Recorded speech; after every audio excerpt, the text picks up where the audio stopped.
jag alltid att former var i topp och så klarar de sig stäckla väl. Ett till slett inte för små.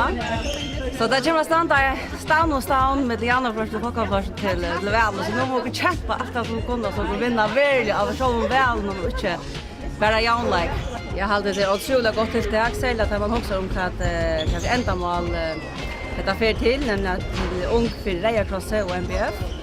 Jag hade det viktigt och som politiker att också om att bruka pengarna till ting som färra till gå ändamål och inte bara till lösningar och läsarbrev.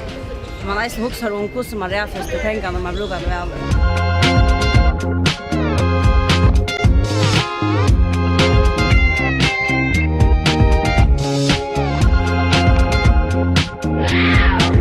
Det minner om I var vi en lie och luktungen ena för spelade fotboll i Moskva.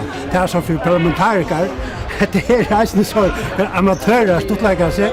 Häsfer är det till ett väldigt gott ändamål till ungdomsens Röda Kors och det är några av de tingen som grejer stola och på alla världsmatar. Det är så fantastiskt att få en mat. Det är resten för en hälsopolitik så här gånger stortlägge och hälsopolitik till att man ger också för ett gott ändamål allt går samman det som på en högre en så det är alltid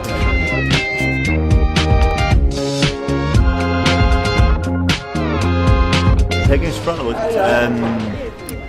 Vi flocken där så bästa två är första plats nu bäst nu så vi är väl nog så nu spelar vi om att släppa vi är I semifinalen. Så att vi vinna.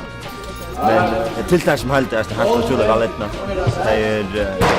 Det är gott att man gör så tilltag. Det är gott att det politiskt flockan nu kunde stanna samman och ta låta som tilltag och mötas på en öron lugga som är arena man kan bara hamna att det kommer samman med jobba helt än bara att checka som politik och annat.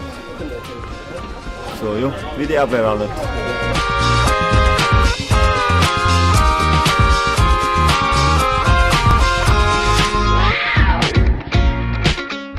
Det är inte gott. Låter kan väl gå. Det är alltid en politisk flock som mötte upp. Så jag hade det inte öliga gott. Ung för Ekos MVF finns fitta pengar. Och det man vill säga att det var det spännande. Det är spännande.